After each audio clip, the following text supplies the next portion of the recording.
পুরো বর্ষাকালটা কেমন হবে ছাদ বাগানের পরিচর্যা আজকে সেটা নিয়েই আসলাম। হ্যালো মাই লাভলি ভিউয়ার্স, আসসালামু আলাইকুম। কাশিবের ছাদ বাগানের পক্ষ থেকে সবাইকে অভিনন্দন। আশা করি সবাই ভালো আছেন, আমারই মতো ফুল ফল এবং সবজির গাছ লাগাচ্ছেন। পুরো বর্ষাকাল এই সময় গাছে কি ধরনের খাবার দেওয়া যাবে বা গাছের কি ধরনের পরিচর্যা করা উত্তম সেটা নিয়ে আলোচনা করব। যেহেতু প্রচন্ড বৃষ্টি হচ্ছে এবং মুষলধারে বৃষ্টি হচ্ছে গত 4 দিন যাবৎ টানা। আজ সকাল থেকেও বৃষ্টি ছিল। এই দুপুরের পর থেকে একটু রোদ উঠেছে, আমি সরাসরি ছাদে উঠে আসলাম, কিছু কাজ আছে সেটা করব। যেহেতু বর্ষাকাল, মাটি প্রচন্ড ভিজা থাকে, মাটিতে তো সেচের দেওয়ার কোনো প্রয়োজনই নাই এবং মাটিতে যে খাদ্য গুণ আছে বা খাদ্য নিউট্রিয়েন্ট আছে সেটা কিন্তু বৃষ্টির পানির সাথে সাথে টবের নিচ দিয়ে ধুয়ে যাচ্ছে এবং অতিরিক্ত খাবারও দেওয়া যাচ্ছে না এবং প্রতিটা খাবারই কিন্তু এই মাটির সাথে পানির সাথে বেরিয়ে যাচ্ছে টবের নিচ দিয়ে। তবে এই সময় যে কাজটা অতীব জরুরি সেটা হচ্ছে স্লো রিলিজ ফার্টিলাইজার, যেটা মাটিতে দিলে আস্তে আস্তে খাবার সরবরাহ করবে এবং মাটির সাথে পানির সাথে বেরিয়ে যাওয়ার সম্ভাবনাটা কম থাকে। এই ক্ষেত্রে কি কি আছে এই উপযোগী সারগুলো? আপনার কলার খোসা দিতে পারেন। এই সময় আরেকটা খুব উপকারী জিনিস সেটা হলো হাড়ের গুঁড়ো বা শিংকুচি। আরেকটা দিতে পারেন, সেটা হচ্ছে একেবারে স্লো রিলিজ হতে থাকে মাটির সাথে সাথে ডিমের খোসা এবং চূর্ণ করে তারপর দিতে পারেন। এটা স্লো রিলিজ ক্যালসিয়াম এবং 3 মাস 4 মাস পরে এটা মাটিতে ব্যবহার উপযোগী হয়ে যায়। এই যে বৃষ্টি হচ্ছে এই সময় এইগুলো খুব উপকারী গাছের জন্যে, বিশেষ করে কলার খোসা, ডিমের খোসা, হাড় গুঁড়ো, শিংকুচি এবং পাউডার ফর্মে যে আহ, সরিষা খোলটা পাওয়া যায় সেটাও আপনারা দিতে পারেন। যেহেতু রোদ উঠেছে এবং আকাশ পরিষ্কার, মনে হচ্ছে না আজকে আর সন্ধ্যায় বৃষ্টি হবে, আমি একটু ছত্রাকনাশক, একটু মাকড়নাশক দিয়ে দিচ্ছি মিশিয়ে। কারণ বর্ষাকাল শুধু যে ফার্টিলাইজার এর ঘাটতি হয়, নিউট্রিয়েন্টের ঘাটতি হয় মাটিতে, তা কিন্তু নয়। এই বর্ষাকাল এই সময়টাতে যেমন মাটিতে নিউট্রিয়েন্টের অভাবজনিত সমস্যা দেখা দেয়, আরেকটা খুব গুরুতর সমস্যা এই বর্ষাকালে প্রত্যেকটা ছাদ বাগানীদের এটা পড়তে হয় এই সমস্যার মধ্যে। সেটা হলো বেশি বেশি করে পোকার আক্রমণ। এই সময় কিন্তু প্রচণ্ড পোকার আক্রমণ হতে থাকে, কারণ বাতাসে আর্দ্রতা বেশি এবং মাটিতে যে প্রচণ্ড পানি পড়ছে। গাছ, সূর্য আলো নাই, গাছ কিন্তু মাটি থেকে যে সূর্যের আলোটা নিয়ে অক্সিজেনটা তারা ইউটিলাইজ করতে পারছে না। সেই কারণে পোকার আক্রমণটা কিন্তু খুব বেশি হয় এই বর্ষাকালে। যেমন আর্দ্র আবহাওয়া, বৈরী আবহাওয়া, সূর্য যে সালোক সংশ্লেষণের জন্য যে সূর্যটা প্রয়োজন সেই সূর্যটারও তো দেখা নাই, আকাশ মেঘলা থাকে। সেই জন্য এই সময় পোকামাকড়ের আক্রমণটা খুব বেশি হয়। একটু ঝরঝরে আকাশ দেখেছি, চলে এসেছি ছাদে, একটু মাটিটা প্রস্তুত করে নিচ্ছি। অনেক দিনের সবজির খোসা ছিল, ডাম্পিং করে তো রাখছি একদিকে শীতের গাছের জন্যে। আরেকটা ঝুড়ি রেডি করলাম, কয়েকটা পুঁই শাকের চারা রোপণ করব। বেশ কয়েকটা চারা হয়েছে এই বর্ষার সিজনে, এই পুঁই শাক কয়েকটা লাগাবো, এই জন্য এই ঝুড়িটা আমি রেডি করেছি। আমি যে প্রসঙ্গে আমি কথা বলছিলাম, বর্ষাকালে আমাদের কি কি সমস্যার সম্মুখীন হতে হয়। একটা তো বললাম, মাটিতে যে পরিমাণ নিউট্রিয়েন্ট আপনারা দিয়ে রাখেন বা সার দিয়ে রাখেন সেটা যেমন চলে যাচ্ছে, সেটার ঘাটতি পূরণের জন্য আমাদের স্লো রিলিজ ফার্টিলাইজারগুলো ব্যবহার করতে হবে বেছে বেছে এই সময়।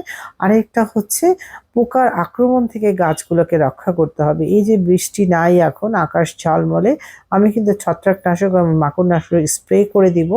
সবচেয়ে ভালো হয় নিম তেল এবং ডিটারজেন্ট পাউডার মিশিয়ে ইউজ করলে, যেহেতু এটা একটু সময় সাপেক্ষ। বর্ষাকাল, পোকার আক্রমণ খুব মারাত্মকভাবে হবে।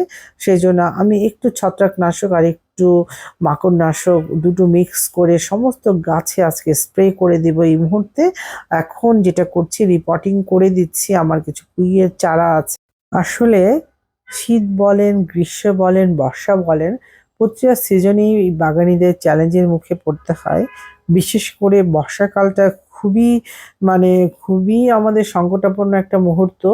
বর্ষাকালে কোনো মাটিতে হাত দেওয়া যায় না, প্রচুর আগাছা জন্মে যায়, খাবার দেওয়া যায় না।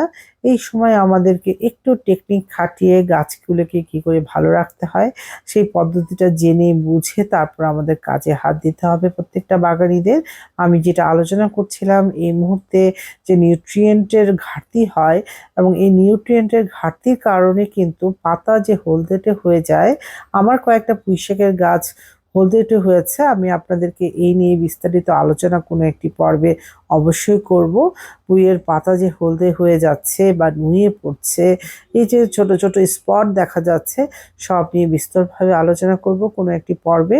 আজকে সেদিকে না যাই, আজকে যে নিউট্রিয়েন্টগুলোর কথা বলছিলাম, স্লো রিলিজিং ফার্টিলাইজার, সেটা আমরা এই বর্ষাকালে দিতে পারি, যার যেটা সুবিধা সেই সুবিধা অনুযায়ী। আরেকটা কথা আপনাদেরকে অ্যাভয়েড করতে হবে এই সময়, আমি বারবার বলছি, সবজির খোসাটা একটু অ্যাভয়েড করবেন দয়া করে। এই সময় প্রচণ্ড মাটি ভেজা থাকে। এই সময় যদি আমরা বারবার বারবার করে এই সবজির খোসাগুলো ইউজ করতে থাকি, তাহলে যে ক্ষতিটা হবে সেটা হলো গোড়া পচে যাবে। আর গোড়া যদি একবার পচে যায় সেই গাছটা কিন্তু নষ্ট হয়ে যাবে, আপনার যে পরিশ্রম সেই পরিশ্রমটা কিন্তু বৃথা হয়ে যাবে। সেই জন্য এই বর্ষাকালে সবজির খোসাগুলা কোনো একটা ড্রামে আপনারা জমাতে পারেন। এটা দিয়ে প্রচণ্ড একটা সুন্দর একটা সারে পরিণত হবে, যেটা শীতকালে আপনি গাছে ব্যবহার করতে পারবেন। আমি এই মুহূর্তে যেটা করছি, আমার বাড়িতে যত উচ্ছিষ্ট হয় সেগুলো একটা জায়গায় জমিয়ে রাখছি শীতের সবজির জন্যে। এখন বর্ষাকালে কোনো কাঁচা জাতীয় সবজি, কোনো উচ্ছিষ্ট কোনো কিছু ব্যবহার করব না। এখানে যতটা পারবেন আপনারা সলিড খাবার ব্যবহার করবেন। আর একটু আমি বলে দিচ্ছি, ম্যাগনেসিয়াম সালফেট এই সময় খুবই কার্যকরী। বর্ষার সময় অবশ্যই পাতায় একটু স্প্রে করবেন। পাতায় যে হলদেতে দাগ হয়, এটা শুধু যে নিউট্রিয়েন্টের অভাবে সেটাও না, এবং পোকামাকড়ের আক্রমণের কারণেও কিন্তু পাতা হলদেটে হয়ে যায়। বিশেষ করে যারা পুঁই শাক চাষ করছেন, যেহেতু আমি আজকে পুঁই শাক রিপোর্টিং করছি, এটা নিয়েই বলছি আমি। যারা বিশেষ করে পুঁই শাক চাষাবাদ করছেন, এই সময় দেখবেন পাতাটা একদম ধূসর বর্ণ হয়ে যাচ্ছে। এটার জন্য হচ্ছে নিউট্রিয়েন্টের অভাব, আরেকটা হচ্ছে ভাইরাসের আক্রমণ। এই দুটো কারণে পুঁইশাকের পাতাটা একদম হলদেটে হয়ে যায়, একদম বর্ণিল হয়ে যায়, সবুজ থেকে গাঢ় সবুজ থেকে একদম হলদেটে হয়ে যায়। সেটা শুধু যে নিউট্রিয়েন্টের অভাবের কারণে হয় সেটা না, সেটা হচ্ছে এই যে বর্ষাকালে ব্যাকটেরিয়ার আক্রমণ হয়, ছত্রাকের আক্রমণ হয়, এবং ভাইরাসের আক্রমণ হয়। বিশেষ করে ভাইরাসজনিত কারণে এই পুঁইয়ের পাতাটা একেবারে ধূসর বর্ণ, একেবারে বিবর্ণ হয়ে যায় যেটাকে বলে। এটার একমাত্র সমাধান হচ্ছে গাছটা উপড়ে ফেলে দেওয়া, কারণ ভাইরাস খুব মারাত্মক একটা রোগ। এটা যত রাখবেন এবং পরবর্তী সুস্থ সবল গাছগুলোকেও আক্রমণ করবে এবং নষ্ট করে দিবে। আজ এই পর্যন্তই। নেক্সট পর্বে আমি আসব কি করে এই ভাইরাস, ব্যাকটেরিয়া এবং ছত্রাক আমরা বর্ষাকালে নিয়ন্ত্রণ করতে পারবো। অবশ্যই চ্যানেলটিকে সাবস্ক্রাইব করে পাশে থাকা বেল আইকনটিকে প্রেস করে রাখবেন, যাতে নতুন কোনো নোটিফিকেশন আসার সাথে সাথে আপনাদের কাছে পৌঁছে যায়। এবং আজকের পর্বটি যদি একটু ভালো লেগে থাকে অবশ্যই আমার পাশে থাকবেন এবং আমাকে একটা লাইক এবং কমেন্ট করে উৎসাহ করবেন, যাতে পরবর্তী ভিডিও নিয়ে আপনাদের মাঝে আমি অচিরেই চলে আসতে পারি। আজকের এই যে রিপোর্টিং করছি আমি একটা সবজি, এটা বর্ষার সবজি ঝিঙে, এটা দিয়ে শেষ করছি। পরবর্তীতে দেখাবো কি করে যত্ন করব এই ঝিঙে গাছের। আজ এই পর্যন্তই, সবাই ভালো থাকবেন।